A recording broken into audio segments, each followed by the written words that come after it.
Hi everyone, this is Anam. Welcome to PhD jobs and admission. आज के इस video में मैंने मोस्ट इम्पॉर्टेंट एमसीक्यूज डिस्कस करे हैं on your research methodology for your upcoming BHU यानी Banaras Hindu university research entrance test 2021 and 2022। So आज के इस वीडियो में मैंने जो रिसर्च मेथोडोलॉजी पर इम्पोर्टेंट एमसीक्यूज आपको डिस्कस करे हैं, ये एकदम सिंपल लैंग्वेज में और as well as Hindi and English दोनों ही लैंग्वेज में मैंने आपको क्लियरली एक्सप्लेन करा है।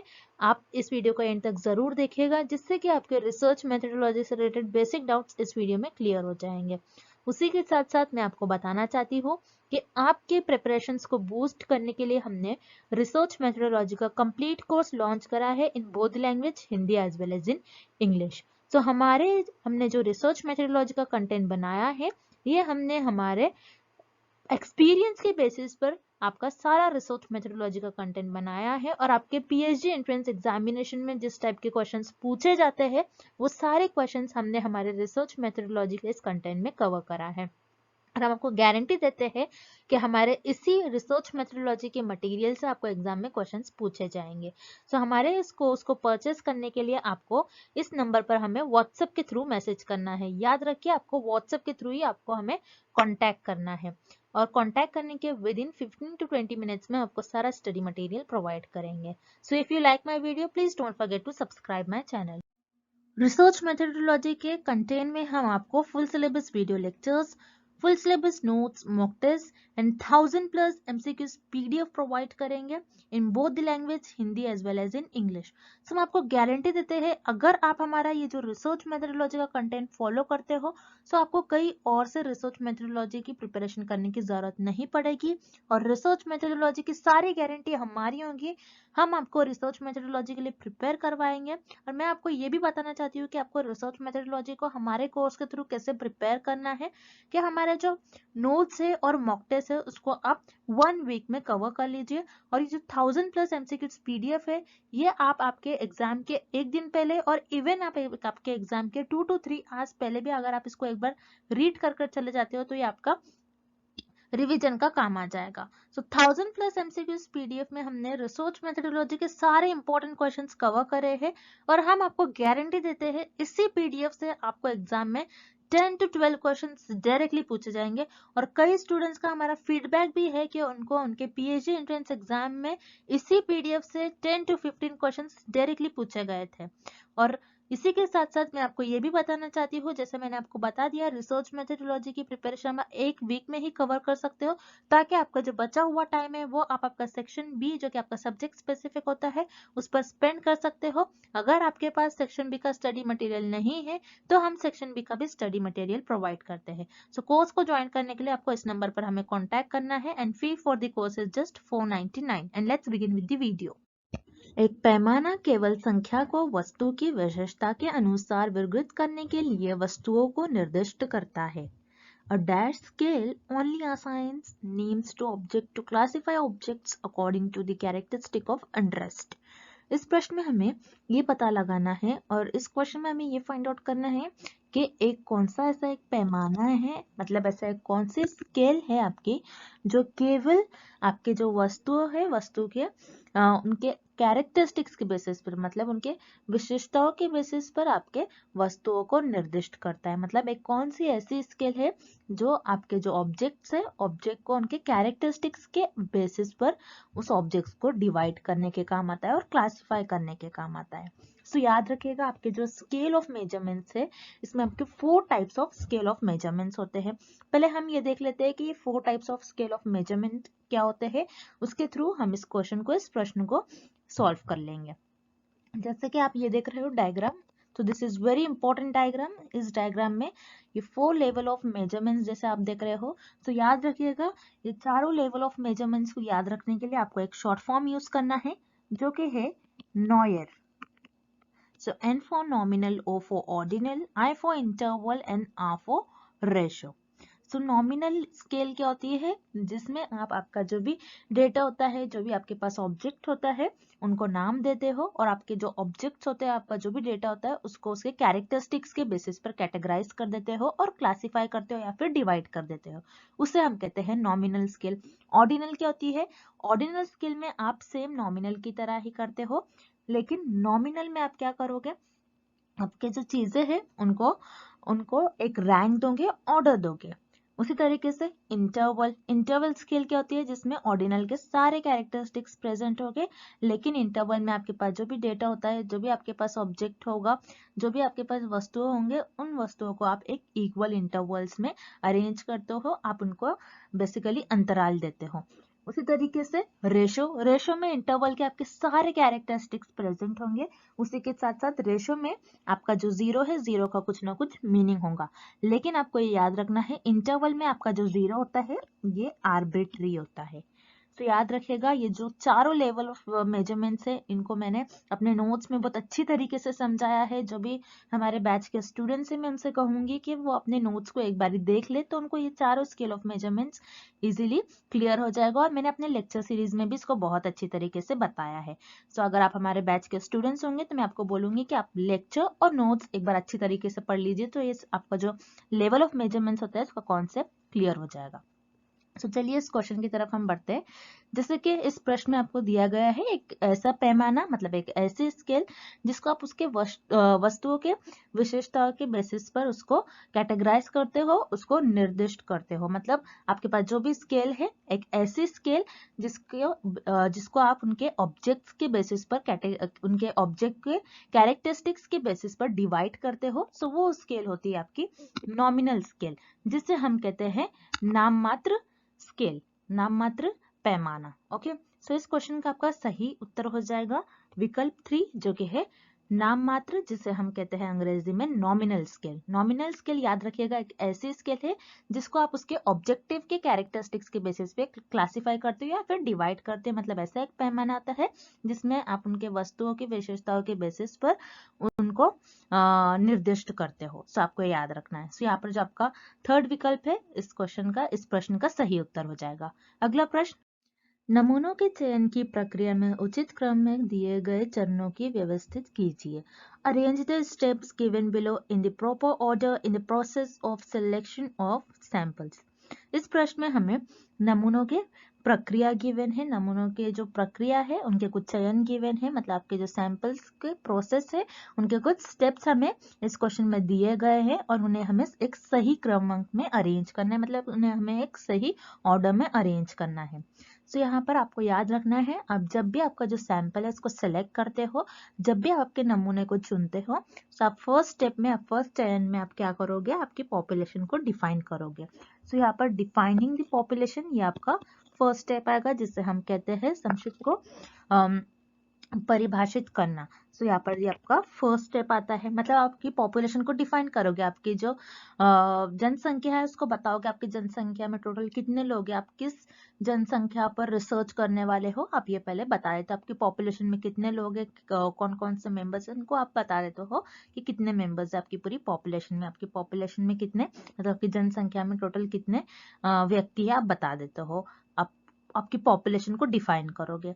देन उसके बाद आपने पॉपुलेशन को डिफाइन कर लिया, देन उसके बाद आप आपकी सैम्पलिंग फ्रेम डेवलप करोगे, सैम्पलिंग फ्रेम का विकास करोगे आप। सो यहाँ पर जो आपका सैम्पलिंग फ्रेम है, डिफाइनिंग द सैम्पलिंग फ्रेम, ये आपका सेकेंड स्टेप हो जाएगा। अब सैम्पलिंग फ्रेम कैसे डेवलप करते हो आप देखोगे आपकी पॉपुलेशन में टोटल कितने मेंबर्स है, आप उनकी एक लिस्ट बना लेते हो, आप उनकी लिस्ट बना लेते हैं, उनकी सारी उन मेंबर्स की सारी आप इंफॉर्मेशन लिखते हो, उस मेंबर्स की, उस व्यक्ति की, आप सारे व्यक्ति के जितने भी आपके पॉपुलेशन में मेंबर्स हैं उनकी एक लिस्ट बना लेते हो, उनकी सारी इंफॉर्मेशन लिख लेते हो। अब सैम्पलिंग फ्रेम आप इस तरीके से बना लेते हो। सैम्पलिंग फ्रेम बेसिकली एक लिस्ट होती है, एक पर्चा होता है, उसमें आप सारे आपके जो पॉपुलेशन में सारे जो व्यक्ति, हर एक व्यक्ति की आप इंफॉर्मेशन लिख लेते हो, मतलब हर एक मेंबर की आप इंफॉर्मेशन लिख लेते हो। देन अब सैम्पलिंग फ्रेम डेवलप करने के बाद, मतलब नमूना फ्रेम का विकास करने के बाद, आप उसके बाद आप आपका जो सैंपल का साइज है उसको डिटरमाइन करोगे। मतलब आप बताओगे कि आप कितना सैंपल लेने वाले हो, आप कितने लोगों को लेने वाले हो। यहाँ पर आपने लिस्ट बना लिया, लिस्ट में से आप चुन लोगे कि आप कितने लोगों को लेने वाले हो, आपका साइज सेलेक्ट करने वाले। मान लीजिए आपकी जो टोटल पॉपुलेशन है, आपकी जो पूरी जनसंख्या है, जनसंख्या में टोटल 100 लोग हैं, 100 मेंबर्स हैं। आपने सैंपल का साइज सेलेक्ट कर लिया कि मैं से 50 लोगों को लेने वाला हूँ या फिर लेने वाली हूँ। तो आप क्या करोगे, सैम्पलिंग फ्रेम में से आप 50 लोगों को चुन लोगे। तो आपका सैंपल साइज आप डिटरमाइन करोगे, मतलब आपके नमूने का आकार निर्धारित करोगे आप। ओके, तो यहाँ पर जो नमूने का आकार निर्धारित करना है, ये आपका थर्ड स्टेप में आ जाएगा, ये आपका थर्ड चयन हो जाएगा। देन उसके बाद आपने आपका जो सैंपल का साइज है उसको डिटरमाइन कर लिया। देन उसके बाद आप सैम्पलिंग मेथड यूज करोगे, मतलब आप बताओगे कि आप किस मेथड से आप सैंपल को सिलेक्ट करने वाले हो। क्या आप प्रोबेबिलिटी मेथड से पॉपुलेशन में से मेंबर्स को लेने वाले हो, मतलब आपकी जनसंख्या में से व्यक्तियों को लेने वाले हो, या फिर नॉन प्रोबेबिलिटी में मेथड से आपकी पॉपुलेशन में से मेंबर्स को लेने वाले हो, ये आप बताते हो। तो यहाँ पर आपका फोर्थ स्टेप हो जाएगा स्पेसिफाइंग द सैम्पलिंग मेथड, मतलब कि नमूने के विधि निर्दिष्ट करना, ये आपका फोर्थ स्टेप हो जाएगा। देन लास्ट आप आपके सैंपल्स को सिलेक्ट कर लोगे, ये आपका फिफ्थ स्टेप हो जाएगा, मतलब आपके नमूनों को चुन लोगे। यहाँ पर आप इस तरीके से इन सारे चयन में आप आपकी जो सैम्पलिंग का प्रोसेस है, मतलब आपकी जो नमूने की प्रक्रिया है, ये परफॉर्म करते हो। इस तरीके से आप पॉपुलेशन में से मेंबर्स को चुन लेते हो, जो कि आपका सैंपल बन जाती है। मतलब आपके जो जनसंख्या है उसमें से आप कुछ लोगों को चुन लेते हो, जो कि आपके नमूने बन जाते हैं। तो इस तरीके से आप इस क्रमांक में आपके जो नमूने हैं उनको एक स्टेप्स में चुन लोगे, मतलब आपके सैंपल्स है उनको सिलेक्ट कर लोगे इन सारे स्टेप्स में। सो ये स्टेप्स, ये आपको क्रमांक ऑप्शन 3 में गिवन है। सो यहाँ पर जो आपका थर्ड विकल्प है, इस प्रश्न का सही उत्तर हो जाएगा।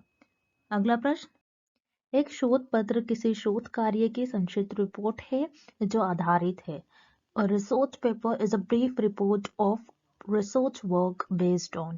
इस क्वेश्चन में हमें ये पता लगाना है कि आपका जो रिसर्च का आपका काम होता है, आप ये आपके एक रिपोर्ट में लिखते हैं जिसको आप कहते हैं रिसर्च पेपर। सो आपके जो रिसर्च पेपर होता है वो आपका जो कौन से डेटा पर बेस्ड होता है, या प्राइमरी डेटा या फिर सिर्फ सेकेंडरी डेटा, या प्राइमरी डेटा और सेकेंडरी डेटा बोथ, मतलब केवल प्रथम डेटा या फिर केवल गौण डेटा, या फिर ये दोनों भी डेटा पर आपका आधारित होता है आपका रिसर्च पेपर, मतलब आपका शोध पत्र।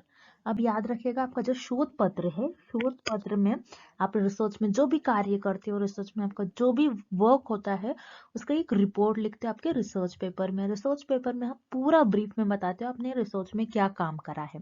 तो जैसे कि मान लीजिए अब मैंने रिसर्च में काम करा है किसी एक ड्रग पर, जो कि है किसी आपके जो है हार्ट डिसीज के अगेंस्ट मैंने एक न्यू ड्रग डेवलप किया है। मान लीजिए मैंने एक ड्रग डेवलप किया हार्ट डिसीज के अगेंस्ट, तो उसके पहले भी कई ड्रग होगी। तो मैं क्या करूंगी, पहले जो मतलब पहले अवेलेबल डेटा होगा उसका थोड़ा बहुत यूज करूंगी, मतलब जो सेकेंडरी डेटा होगा उसका पहले यूज करूंगी। अब उसके बेसिस पर मैं एक न्यू ड्रग बनाने की कोशिश करूंगी। तो यहाँ पर मैंने एक न्यू ड्रग बनाया। रिसर्च में हम नई नई चीजों पर काम करते हैं, मतलब अपने शोध में हम कुछ नया नया काम करते हैं, नए कार्य पर काम करते हैं। सो उसी तरीके से हम क्या करते हैं रिसर्च में, मान लीजिए मैंने एक ड्रग बनाया, तो ड्रग बनाने के लिए मुझे पुराने रेफरेंस यूज करना पड़ेगा, जो पहले रिसर्चर ने किए हैं। जो पुरानी ड्रग होगी हार्ट डिसीज के अगेंस्ट, वो मुझे उसके बारे में थोड़ी बहुत इंफॉर्मेशन होनी चाहिए। फिर उसके बेसिस पर मैं एक न्यू ड्रग बनाऊंगी, मतलब मेरे पास अवेलेबल डेटा का मैं यूज करूंगी, और जो मैं अवेलेबल डेटा का यूज करते हुए एक न्यू डेटा बनाऊंगी, न्यू डेटा जनरेट करूंगी। तो मैंने क्या किया, पहले सेकेंडरी डेटा यूज करा, फिर प्राइमरी डेटा यूज करा, मतलब मैंने पहले गौण डेटा यूज करा, फिर प्राथमिक डेटा यूज करा, मतलब मैंने यहाँ पर प्राइमरी डेटा और सेकेंडरी डेटा दोनों का यूज करा। तो याद रखिए, आपका जो रिसर्च वर्क होता है, रिसर्च वर्क में आप दोनों टाइप के डेटा का यूज करते हो, मतलब दोनों टाइप का आपका डेटा होगा, प्राथमिक डेटा और गौण डेटा। प्राथमिक का मतलब होता है प्राइमरी, सो आप primary data as well as secondary data दोनों का यूज करूंगी। प्राइमरी डेटा क्या होता है, जो रिसर्चर खुद जनरेट करते हैं, जो मैं खुद अपने न्यू इन्फॉर्मेशन लेके आऊंगी, उसे हम कहेंगे प्राइमरी डेटा। और सेकेंडरी डेटा क्या होता है, जो अवेलेबल डेटा हो, जो जिसके बारे में पहले से इन्फॉर्मेशन हमें पता होगी, वो होता है आपका सेकेंडरी डेटा। सो रिसर्च में हम ये दोनों भी टाइप का आपका डेटा होता है, आपके जो रिसर्च का वर्क होता है ये दोनों ही डेटा पर बेस्ड होता है। तो आपका जो रिसर्च का पेपर होगा, मतलब आपके जो शोध पत्र होगा, शोध पत्र में आपके पास जो भी डेटा होगा वो डेटा आपका प्राथमिक डेटा और गौण डेटा, ये दोनों पर आपका रिसर्च पेपर आधारित होगा। सो इस प्रश्न का आपका सही उत्तर हो जाएगा विकल्प 3, जो कि है आपका प्राथमिक और गौण डेटा दोनों भी, मतलब both primary and secondary data. अगला प्रश्न, उपचार एक दूसरा शब्द है जिसका उपयोग के लिए किया जाता है। Treatment is another term used for. इस प्रश्न में हमें ये पता लगाना है और इस क्वेश्चन में हमें ये फाइंड आउट करना है कि आपका जो ट्रीटमेंट है, ट्रीटमेंट ये टर्म हम कौन से वेरिएबल के लिए यूज करते हैं, मतलब आपका जो उपचार, उपचार ये एक टर्म और ये एक शब्द ये किस चर के लिए यूज करा जाता है, हमें ये फाइंड आउट करना है। तो याद रखिएगा, जैसे कि ये क्वेश्चन में सारे चर से रिलेटेड हमें ऑप्शन दिया गए हैं, मतलब आपके जो वेरिएबल से रिलेटेड सारे ऑप्शंस दिए गए हैं। तो याद रखिएगा, जैसे कि एक्सपेरिमेंटल रिसर्च में आपके वेरिएबल से आप वेरिएबल्स के बीच में आप रिलेशनशिप फाइंड आउट करते, मतलब आपके चरों के बीच का संबंध बताते हो। तो एक्सपेरिमेंटल रिसर्च में आपके दो मेन वेरिएबल होते हैं, जो कि होता है independent variable and dependent variable. Independent variable जिसे हम कहते हैं स्वतंत्र चर और डिपेंडेंट वेरिएबल जैसे हम कहते हैं निर्भर चर। तो इंडिपेंडेंट वेरिएबल का आप इफेक्ट देखते हो कि डिपेंडेंट वेरिएबल पर क्या हो रहा है, मतलब कॉज एंड इफेक्ट रिलेशनशिप देखते हैं between the independent and dependent variable, मतलब आपके जो स्वतंत्र चर और निर्भर चर के बीच में कैसा कारण और प्रभाव है आप ये देखते हो, कैसा कॉज एंड इफेक्ट रिलेशनशिप है। इंडिपेंडेंट वेरिएबल आपका कैसा प्रभाव दिखा रहा है डिपेंडेंट वेरिएबल पर, हम ये देखते हैं आपके एक्सपेरिमेंटल रिसर्च में, मतलब प्रायोगिक रिसर्च में, प्रायोगिक शोध में। तो याद रखिएगा, जैसे कि एक्सपेरिमेंटल रिसर्च में हम इंडिपेंडेंट वेरिएबल को कम ज्यादा करते हैं, उसमें हेर फेर करते हैं, हम अपना आपका जो स्वतंत्र चर होता है, मतलब आपका जो इंडिपेंडेंट वेरिएबल होता है उसमें हम हेर फेर करते हैं, इसमें हम चेंजेस करते हैं, इसको हम मैनिपुलेट करते हैं, ये देखने के लिए इसका प्रभाव कैसा दिखा रहा है, इंडिपेंडेंट वेरिएबल कैसा प्रभाव दिखा रहा है डिपेंडेंट वेरिएबल पर। तो आपने क्या किया, यहाँ पर इंडिपेंडेंट वेरिएबल के साथ हम छेड़छाड़ कर रहे हैं, मतलब इंडिपेंडेंट वेरिएबल को हम हेर फेर कर रहे हैं, उसको चेंज कर रहे हैं, उसको मैनिपुलेट कर रहे हैं, इसीलिए इंडिपेंडेंट वेरिएबल को हम कहते हैं ट्रीटमेंट वेरिएबल। तो याद रखिएगा, इंडिपेंडेंट वेरिएबल जिसे हम कहते हैं स्वतंत्र चर, स्वतंत्र चर को हम उपचार भी कहते हैं। सो याद रखिएगा, स्वतंत्र चर को हम उपचार चर कहते हैं, मतलब इंडिपेंडेंट वेरिएबल को हम ट्रीटमेंट वेरिएबल भी कहते हैं। सो इस प्रश्न का आपका सही उत्तर हो जाएगा विकल्प सेकंड, जो है कि आपका स्वतंत्र चर इंडिपेंडेंट वेरिएबल। अब जो रिमेनिंग ऑप्शन है उन्हें भी हम एक बार देख लेते हैं। सो फर्स्ट ऑप्शन, फर्स्ट विकल्प आपका निर्भर चर जिसे हम कहते हैं डिपेंडेंट वेरिएबल। सो डिपेंडेंट वेरिएबल को आप ट्रीटमेंट नहीं कहोगे, बल्कि डिपेंडेंट वेरिएबल को आप कहते हो ऑब्जर्व वेरिएबल, जिसको आप सिर्फ ऑब्जर्व करते हो, उस पर कैसा इफेक्ट जो दिखा रहा है आपका इंडिपेंडेंट वेरिएबल, उसके बस इफेक्ट को आप ऑब्जर्व करते हो। सो यहाँ पर जो आपका विकल्प, फर्स्ट विकल्प है, ये गलत हो जाएगा, आपका फर्स्ट ऑप्शन इनकरेक्ट हो जाएगा। देन मॉडरेटिंग वेरिएबल, मॉडरेटिंग चर जिसे हम मॉडरेटिंग चर कहते हैं। मॉडरेटिंग वेरिएबल क्या होते हैं, जो आपके independent variable as well as dependent variable ये दोनों को अफेक्ट करता है, ये दोनों को हार्म करता है, तो उसे हम कहते हैं मॉडरेटिंग वेरिएबल। सो मॉडरेटिंग वेरिएबल भी इस प्रश्न का गलत उत्तर हो जाएगा। देन इंटरवेनिंग वेरिएबल जिसे हम कहते हैं हस्तक्षेप करने वाला चर, मतलब आपका जो इंटरवेनिंग वेरिएबल होगा ये आपका बताएगा कि आपका जो इंडिपेंडेंट वेरिएबल है और डिपेंडेंट वेरिएबल के बीच में क्या नेटवर्क है, किस वजह से आपका जो इंडिपेंडेंट वेरिएबल है डिपेंडेंट वेरिएबल को अफेक्ट कर रहा है, इन दोनों के बीच का आपको नेटवर्क बताता है आपका इंटरवेनिंग वेरिएबल। सो इंटरवेनिंग वेरिएबल भी मतलब आपका हस्तक्षेप करने वाला चर भी इस क्वेश्चन का, इस प्रश्न का सही उत्तर नहीं होगा। तो याद रखिएगा, उपचर वेरिएबल जिसे ये टर्म और ये शब्द यूज करा जाता है आपके स्वतंत्र चर के लिए, मतलब आपका जो ट्रीटमेंट ये टर्म है आपका यूज करा जाता है इंडिपेंडेंट वेरिएबल के लिए। सो इस क्वेश्चन का आपका, इस प्रश्न का सही उत्तर हो जाएगा सेकेंड विकल्प, जो कि है इंडिपेंडेंट वेरिएबल स्वतंत्र चर। अगला प्रश्न, जनसंख्या जनगणना डैश शोध का एक उदाहरण है। Population census is an example of dash research. इस प्रश्न में हमें पता लगाना है आपकी जो जनसंख्या जनगणना है, जनसंख्या जनगणना ये किस शोध का उदाहरण होगी, मतलब आपकी जो पॉपुलेशन सेंसस है ये किस रिसर्च का एग्जाम्पल होगी, हमें ये पता करना है। सो पॉपुलेशन सेंसस मतलब कि जो जनसंख्या जनगणना होती है, ये इस शब्द का अर्थ क्या होता है आपको पहले ये पता होना चाहिए, मतलब पॉपुलेशन सेंसस का मीनिंग क्या होता है आपको पता, ये पहले पता होना चाहिए। पॉपुलेशन सेंसस क्या होता है, कि जिसमें आप पॉपुलेशन में से हर एक मेंबर से इंफॉर्मेशन कलेक्ट करते हो। यहाँ पर आप कोई सैंपल्स नहीं लेते हो, आप पूरी पॉपुलेशन से इंफॉर्मेशन कलेक्ट करते हैं। पॉपुलेशन में जितने भी मेंबर्स होंगे हर एक मेंबर से इंफॉर्मेशन कलेक्ट करते हैं। मतलब आपकी जो जनसंख्या होती है, जनसंख्या में से हर एक व्यक्ति से आप इंफॉर्मेशन कलेक्ट करोगे। यहाँ पर आप आपका नमूनों को नहीं चुन सकते हो, बल्कि आप पूरे पॉपुलेशन में से हर एक मेंबर से आप इंफॉर्मेशन कलेक्ट करते हो। उससे हम कहते हैं जनसंख्या जनगणना, जिसे हम पॉपुलेशन सेंसस कहते हैं। तो पॉपुलेशन सेंसस में मतलब कि जनसंख्या जनगणना में आप क्या कर रहे हो, हर एक व्यक्ति से आप इंफॉर्मेशन ले रहे हो, हर एक व्यक्ति से, हर एक मेंबर से पॉपुलेशन के इंफॉर्मेशन आप कलेक्ट कर रहे हो। तो यहाँ पर आप क्या कर रहे हो, सर्वे कंडक्ट करवा रहे हो। सर्वे के थ्रू आप क्या करोगे, पॉपुलेशन में से हर एक मेंबर से इंफॉर्मेशन कलेक्ट करते हो। तो यहाँ पर आपके जो जनसंख्या जनगणना है, मतलब पॉपुलेशन सेंसस है, ये आपके सर्वे रिसर्च का एग्जाम्पल होगी, मतलब आपके सर्वेक्षण शोध का उदाहरण होंगे। तो याद रखना है आपको, जो आपका पॉपुलेशन सेंसस है, मतलब आपकी जो जनसंख्या जनगणना है, ये भारत में हर 10 साल पर करवाया जाता है ये सर्वे, जिसके थ्रू आप जनसंख्या में से हर एक व्यक्ति के थ्रू जो आपकी गवर्नमेंट है, जो सरकार है, वो इंफॉर्मेशन कलेक्ट करती है। तो यहाँ पर आपका जो पॉपुलेशन सेंसस है, ये आपके सर्वे रिसर्च का एग्जाम्पल होगी, मतलब आपकी जो जनसंख्या जनगणना है, ये आपके सर्वेक्षण शोध का उदाहरण होगी। सो यहाँ पर जो आपका फर्स्ट विकल्प है, इस प्रश्न का सही उत्तर हो जाएगा। अब जो रिमेनिंग ऑप्शन है, उन्हें भी हम एक बार देख लेते हैं। इंपायरिकल का मतलब क्या होता है, इंपायरिकल रिसर्च, जिसे हम हिंदी में कहते हैं इंद्रियानुभविक शोध। इसमें क्या होता है, आप आपके अनुभव का इस्तेमाल कर रिसर्च परफॉर्म करते हो, एक्सपेरिमेंट परफॉर्म करते हो आप। तो यहाँ पर एम्पायरिकल रिसर्च में आप आपके एक्सपेरिमेंट, ऑब्जर्वेशंस और आपके अनुभव को आगे रखकर रिसर्च परफॉर्म करते हो। लेकिन पॉपुलेशन सेंसस में आपको अनुभव को, आप एक्सपेरिमेंट परफॉर्म नहीं करोगे या फिर आप ऑब्जर्वेशंस नहीं करोगे। तो यहाँ पर जो आपका सेकंड विकल्प है, ये गलत हो जाएगा। देन ऑप्शन सी क्लिनिकल, जिसे हम हिंदी में भी क्लिनिकल शोध कहते हैं, क्लिनिकल रिसर्च। तो क्लिनिकल रिसर्च क्या होता है, जिसमें आप पॉपुलेशन के इलनेस और उनकी हेल्थ के बारे में स्टडी करते हैं। मतलब आपकी जो जनसंख्या होती है, जनसंख्या के आप हर एक मेंबर के आप क्या करोगे, इसमें क्लिनिकल रिसर्च में उनके बीमारी के बारे में आप स्टडी करोगे। सो यहाँ पर आप कोई बीमारी के बारे में किसी की स्टडी नहीं कर रहे हो। सो यहाँ पर जो आपका थर्ड विकल्प है, ये भी गलत हो जाएगा। देन एक्शन रिसर्च, जिसे हम कहते हैं क्रियानिष्ठ। सो एक्शन रिसर्च में आप इमीडिएट किसी भी प्रॉब्लम को सॉल्व करते हैं, मतलब आप कोई तत्काल समस्या को हल करते हो। सो यहाँ पर आप कोई समस्या को हल नहीं निकाल रहे हो, बल्कि आप सर्वे कंडक्ट करवाओगे। सो यहाँ पर जो आपका चौथा ऑप्शन है, ये भी गलत हो जाएगा। इस प्रश्न का आपका सही विकल्प हो जाएगा पहला विकल्प, जो कि है सर्वेक्षण।